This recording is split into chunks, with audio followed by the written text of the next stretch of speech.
it was illegal to translate the Bible for the longest time in England. In 1408, the Constitutions of Oxford forbade the translation of the Bible. Initially, Henry VIII hated the idea of a Bible in English. He despised it. He ended up allowing it with great regret, actually. He said in 1545, before Parliament, he was complaining that the Bible was now disputed and rhymed and sung and jangled in every alehouse and tavern. And it was just disgusting that people were actually talking about the Bible in alehouses, because it really belonged in the church under the control of the clergy. And it's not the way it was supposed to be. Now, Tyndale did many things for us. About 18,000 of his New Testaments made it into England, and they became a kind of leaven in the lump. It was, maybe to change metaphors, Pandora's box was opened with Tyndale. And even if people wanted to go back and repress vernacular translations, it was impossible at a certain point. There were many words in the Greek or the Hebrew that there was no equivalent for in English, and so he would just invent the words. And so he invented the word Passover, for example, that we now take for granted that's a part of the vocabulary of the Bible that we today use. He invented phrases like, "Let there be light." That was his rendering of the Hebrew, of course. "Fall flat on your face," "filthy lucre," "brother's keeper," "salt to the earth," many of these. Interestingly enough, by 1640, according to Christopher Hill, 1 million Bibles had appeared in England. So going from 1400, when it was illegal to translate or disseminate a Bible in English, 1 million had been produced. The cat was out of the bag. And one reason you got the King James Version at all is, I think the king came to the position, if you can't beat him, you better join him. Because this Bible was taking English-speaking people by storm. The Geneva Bible, the 1560 translation.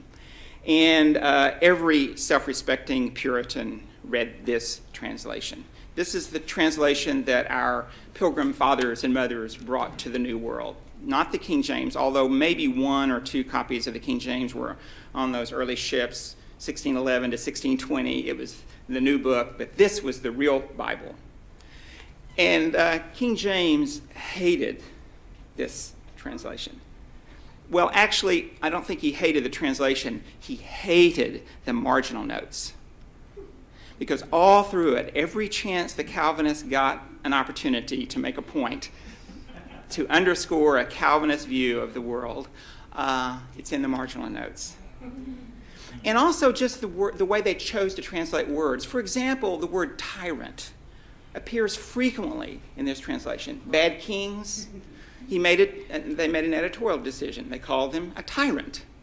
Guess what? When the King James comes out, the word tyrant never appears one time. Figure that out. I don't know how that happened. Out of many one, we think of e pluribus unum, a little motto on our money, but long before e pluribus unum came to America, in the preface, the translator's preface to the King James Version, they discuss about how that their goal wasn't to create an entirely new translation, but out of many translations, in fact, they said many good translations, to produce a new, better one. And so, out of many, one. And so, King James comes to the throne in 1603, 1604. There's pressure by the Puritans. And the Puritans are not a breakaway group at this point. They're simply a faction within the church who are calling for reform. And they are agitating. And James had seen the effects of Protestantism in Scotland. He had been the king of Scotland before the king of England. He was James VI, and he saw this constant fractious infighting of the Puritans, the Presbyterians in Scotland, and he was determined when he came down to England there wouldn't be a repeat of that. He wanted one strong king and one strong church, and he wanted a translation that would serve the purposes of that political goal. And so he called this conference together.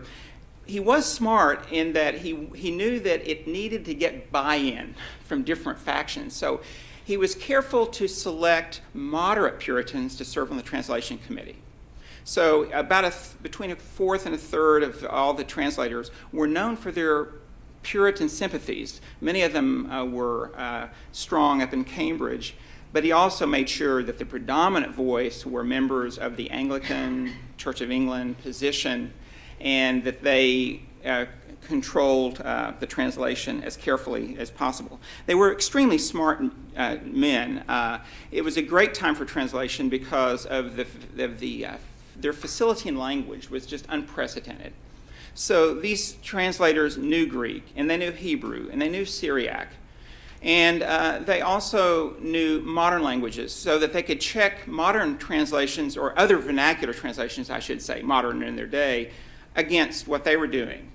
They could look at the German, and they could look at the French, and they could look at the Dutch, and then they could look at the commentaries on problem passages that were difficult to translate. So this facility in language really moved the project forward beautifully.